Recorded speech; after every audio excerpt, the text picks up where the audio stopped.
Griff Hamlin here from Blues Guitar Unleashed. Welcome and thanks for joining me in today's video. I want to talk about something that may help you to see some of those boxes, and I'm talking about boxes 4 and 5 in particular, that maybe this might help you see them a little better. And what I mean when I say see them is that, let's say, we're in the key of G. A lot of people are really comfortable with good old box 1 in G. But as soon as we get out of maybe box 1 or maybe box 2, as soon as we get out of that general area, a lot of times things kind of fall apart. Okay, well, on a key like, let's say F, on a key like F, it would make a lot of sense to solo maybe in box 4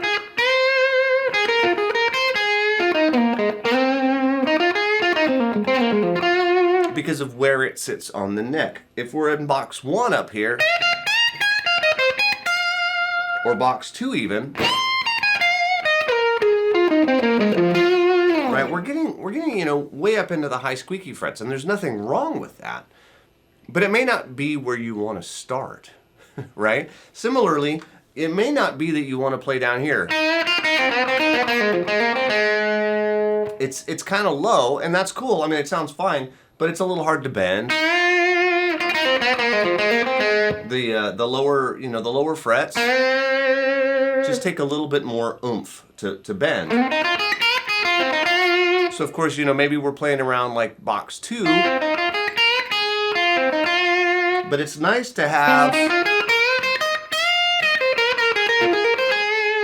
some of those box 4, some of that real estate available to you. So what I want to show you is kind of something that I discovered, just sort of stumbled upon, and it's always helped me to see that area of the fretboard. And basically what I'm doing is I'm sort of likening box 4 to box 1, and I'll show you how. If you take box 1 in the key of F, which I know is a really unusual key, but sometimes you play in F, and it's usually guitar lessons aren't in F, so that's kind of why I'm using it.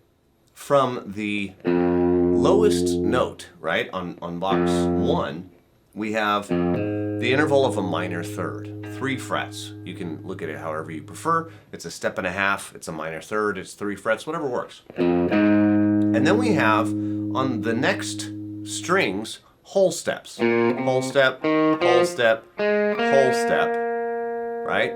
And then we have another minor third, okay? Now, of course, remember what's also interesting is that we've crossed the B string. Keep in mind, whenever we cross the B string, things get kind of jacked up. We have to add a fret. So if I remember, minor third, whole step, whole step, whole step. Okay, well, what if I came to this F? Here at the 5th, this is the 5th string, 8th fret, right? Minor third, whole step, whole step, whole step. And I'm adding a fret because of the B string. Right? Because I crossed over from the 3rd to the 2nd string. So I added a fret.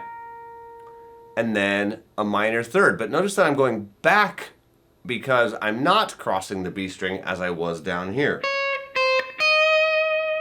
And then I end up with minor third, whole step, whole step, whole step, minor third. Minor third, whole step, whole step, whole step, minor third. It's exactly the same. Minor third, whole step, whole step, whole step, minor third.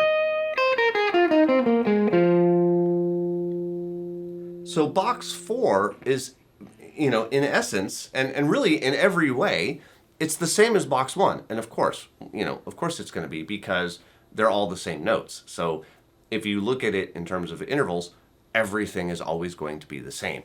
That's just the way it is. It's only one scale. Just because we have 5 boxes doesn't mean we have 5 different scales. We have one scale played 5 different ways, right? And this would work, for example, if I found myself here at this F, minor third, whole step, shift because of the B string, whole step. What box is this? Well, it's box 2.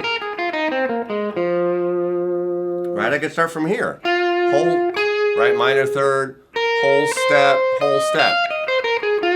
Right, I'm in box 5 now. But you don't even really have to know that. I'm just taking good old box 1, right? That same familiar pattern and moving it to the other options. That one kind of runs out of room, but it's still there. Now, granted, this doesn't handle whatever happens below the root. Okay, it's obviously, the way I'm looking at it from down here. So when I'm playing it from here, for example, I don't know what happens below.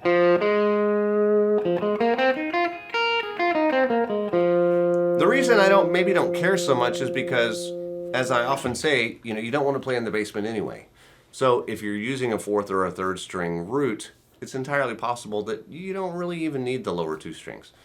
It's unusual that you will solo there, so maybe you don't care so much. And I don't say that because you shouldn't know. At some point, yes, you should learn all the boxes and learn them very well and be able to play them, in all the different areas of the fretboard. But when you're learning, you should take a small area of the fretboard at a time. So this will give you a new small area of the fretboard to play with. And that's an important concept, is to realize that we're not talking about, learning the whole fretboard all at once. We're talking about learning it in small pieces, which always works better, okay? We could do the same thing. Let's say we wanted to use, a major sound. And I always use box 2 kind of as my foundation for my major sound. So this would be a G major pentatonic sound. Right, so I have whole step, minor 3rd, whole step, whole step. Whole step, minor 3rd, right, 3 frets, minor 3rd, whole step, whole step. So from this G, whole step, minor 3rd, whole step, and I shifted because of the B string, whole step. And I didn't shift because of the B string. Because remember down here, I have a shift. Right? From that whole step to that whole step, I have the shift because of the B string. So from here, I don't have to shift because I'm not crossing the B string. Okay, so now box 2 basically looks just like box 5. So if you're playing this type of chord, box 5 is where you might want to live. Same thing, I can go from here. Whole step, minor 3rd with the shift because I'm crossing, whole step. Right? And that's a little bit out of box 3. And you may find that you want to look at it just as a G major sound. And you may find that eventually you start to equate that to the fact that it is box 3. And this is a way that you can sort of learn the boxes from different points of view. And being able to see the boxes from different points of view is very, very important because the patterns themselves never change. That one pattern, yes, it could be G major, but it also could be E minor. The pattern hasn't changed. The only thing that's changed is how I look at it, my point of view. So the point of view is very, very, very important. So don't poo-poo that. It's an important thing. The more ways you can look at the same 5 notes, the better off you are. So all that to say, I hope that the next time you're playing over a jam track or just trying something out, you might try to look at some of your patterns in this way. Even if you already know box 4, even if you're already comfortable with it, great, that's awesome. Try looking at it from this point of view. Look at the minor 3rd, whole step, whole step, whole step to see the minor pentatonic. Look at whole step, minor 3rd, whole step to see the major pattern. You might get a new way of looking at things that might help you out of a jam or help you to discover something new musically. All right? So play around with that. As always, have fun. I'm Griff Hamlin from Blues Guitar Unleashed, and I'll look forward to talking to you soon. Take care.